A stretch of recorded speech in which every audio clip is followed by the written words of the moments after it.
concentrez-vous sur le processus et jamais sur l'argent. Ce qu'on va regarder aujourd'hui, ça va être comment, dans le trading au carnet d'ordre, il ne faut jamais penser à l'argent qu'on peut faire sur tel trade. Alors, je m'explique. Donc, l'option qu'on a, c'est le PNL selon le niveau de prix. Alors, dans ce cas-là, j'ai pris une position short ici à 19,285. Et donc, on voit que avec le nombre de contrats sur cette position, si le marché descend d'un tick, je fais 62,50 $ de profit. Et donc évidemment, si le marché revient dans ces niveaux, par exemple s'il vient ici à 19,235, eh bien j'aurais fait 625 $ sur ce trade. Dans l'autre sens, quand c'est rouge, c'est si le marché va contre moi, donc vu que j'ai pris une position short, donc je veux que le marché descende. Si jamais le marché remonte, eh bien par exemple s'il atteint ce niveau ici à 19,305, j'aurais perdu 250 $ sur ce trade. Donc ce que je veux vous faire comprendre, c'est que quand vous êtes dans une position, il ne faut pas se dire « Bon, eh bien, je suis rentré ici, si le marché revient sur ses plus bas, waouh, c'est cool, je vais pouvoir faire 875 $ et puis si jamais il y a un breakout par la suite, je pourrais faire jusqu'à 1125 $. » Alors, si vous voyez la façon de trader avec uniquement le profit que potentiellement vous pouvez faire, vous allez passer à côté justement de beaucoup d'argent. Pourquoi? Parce que en se concentrant uniquement sur le profit, le potentiel de profit que vous pouvez faire, vous allez oublier l'essentiel. Et l'essentiel, c'est quoi? C'est de regarder ce qui se passe dans le inside print, c'est de regarder le bid et c'est de regarder le ask. Il faut prendre ce que le marché vous donne et pas se dire « Moi, aujourd'hui, je veux faire 500 $. Donc, peu importe ce qui arrive à cette position, je vais rester jusqu'à ce que j'atteigne mon 500 $. Donc, si vous voyez de cette façon-là, eh bien, vous allez faire des erreurs monumentales parce que vous n'allez pas vous concentrer sur qu'est-ce qui se passe en ce moment. Vous allez vous concentrer sur l'argent que possiblement vous pouvez gagner ou bien l'argent que vous êtes en train de perdre. Donc, pour réussir dans le trading, il faut être en mesure de dissocier l'émotion de l'argent.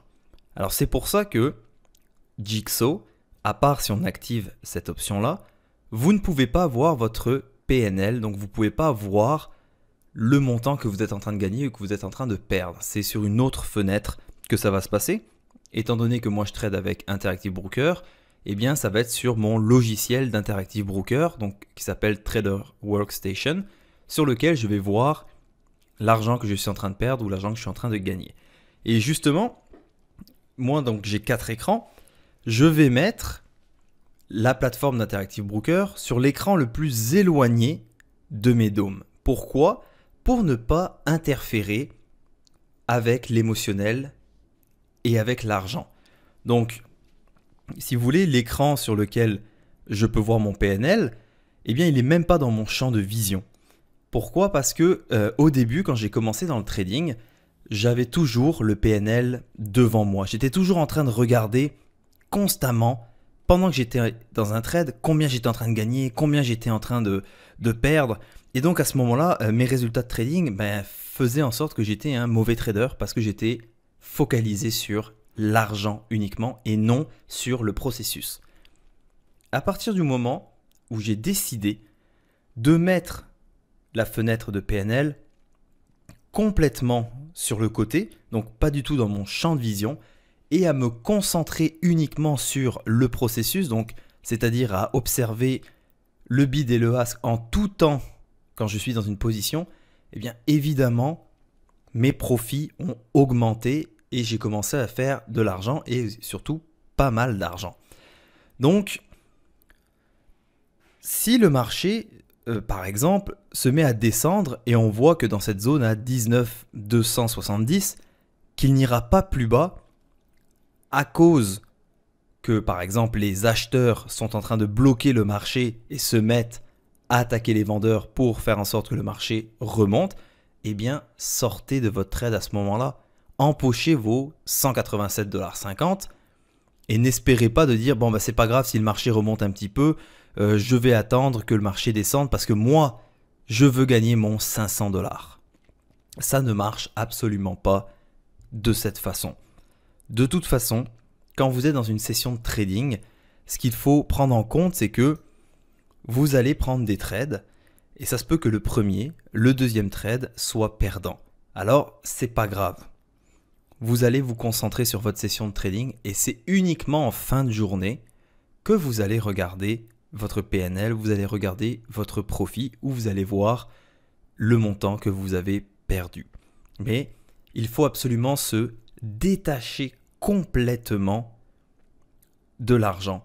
Donc, ça peut paraître stupide, cette façon-là, de ne pas voir l'argent qu'on est en train de gagner ou de perdre, mais je peux vous garantir que faites le test. Faites le test pendant une semaine de ne pas regarder votre PNL, donc ne pas regarder combien vous êtes en train de gagner ou combien vous êtes en train de perdre, et vous allez voir que même en l'espace d'une semaine, la différence que cela va jouer, premièrement dans votre psychologie et deuxièmement dans vos résultats de trading. Alors on va regarder maintenant un exemple de trade pour démontrer encore plus le point que j'essaye de vous transmettre. Alors dans cet exemple, on voit que j'ai pris une position short ici sur 24,115. Donc je veux que le marché fasse un breakout. Donc dans la mesure où est-ce qu'il ne faut pas se concentrer sur l'argent mais sur le processus, c'est que si je me mets dans l'état d'esprit, bon bah parfait, je veux que le marché fasse un breakout, et je dis bien je veux qu'un marché fasse un breakout, s'il arrive dans ces niveaux, ben écoutez, je vais gagner 400 $, 500 $. La réalité des choses, c'est que vous devez prendre ce que le marché vous donne. Donc dans cet exemple, on voit que le marché s'en va pour faire un breakout, mais tout de suite, on va voir qu'il y a un ordre iceberg ici qui va complètement stopper le marché. Et donc, quand je vois que le marché est complètement stoppé, la bonne chose à faire, c'est de sortir de son trade. Pourquoi? Parce que à ce moment-là, je sais que le marché n'ira pas plus bas. Et donc, étant donné que j'ai déjà fait 2 ticks de profit, eh bien, il faut que je prenne ces 2 ticks-là.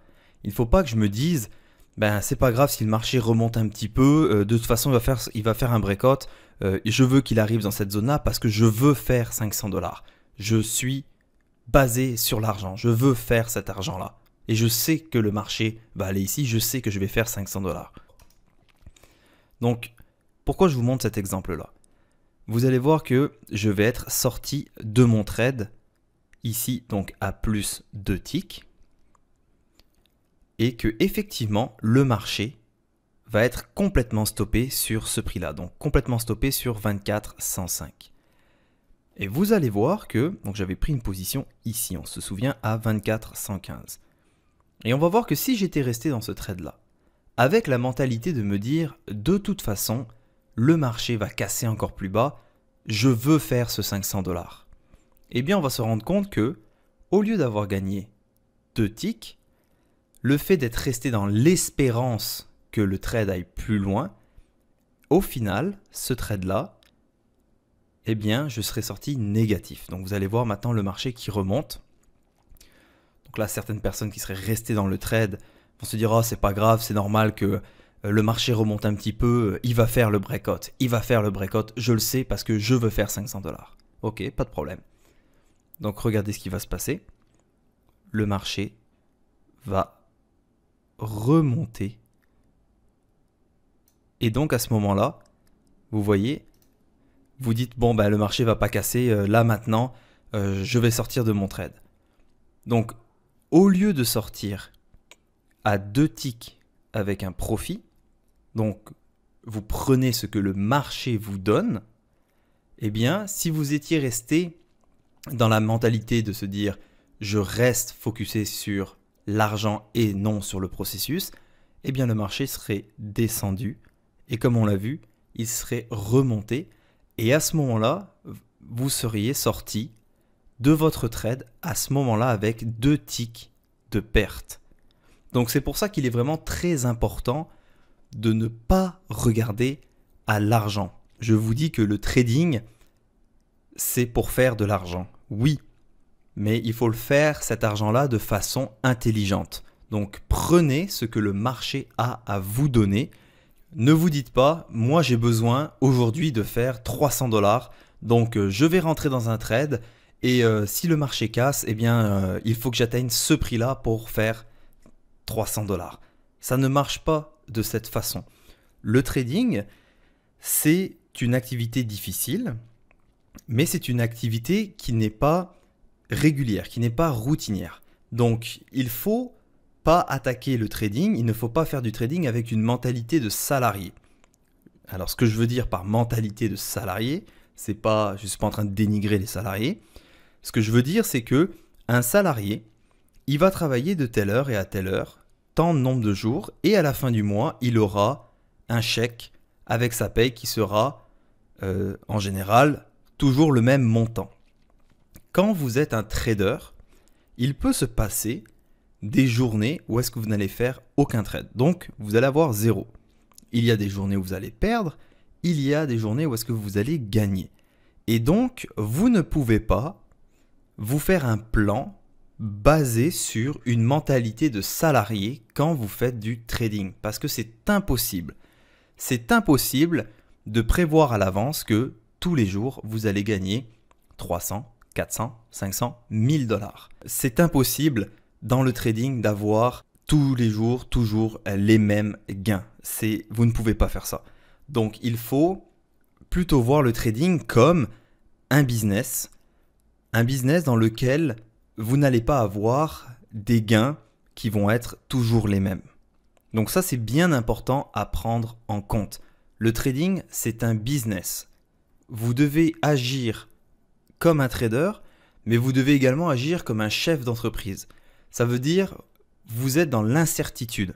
Parce que quand on y pense, faire du trading, c'est anticiper le futur sur quelque chose, donc sur les marchés, auxquels nous n'avons aucun contrôle. Donc c'est un peu fou dit de cette manière, mais ça représente la réalité des choses. Donc, concentrez-vous sur le processus. Quand vous êtes dans un trade et que vous vous rendez compte que le marché n'ira pas plus loin, donc comme dans cet exemple ici, on se rend compte que le marché ne va pas casser, eh bien alors sortez de votre trade. Ça, c'est être concentré sur le processus. Parce que comme on l'a vu, si vous vous concentrez sur l'argent et que vous dites bon ben c'est pas grave, le marché respire et il va casser, eh bien vous allez terminer cette même transaction avec une perte.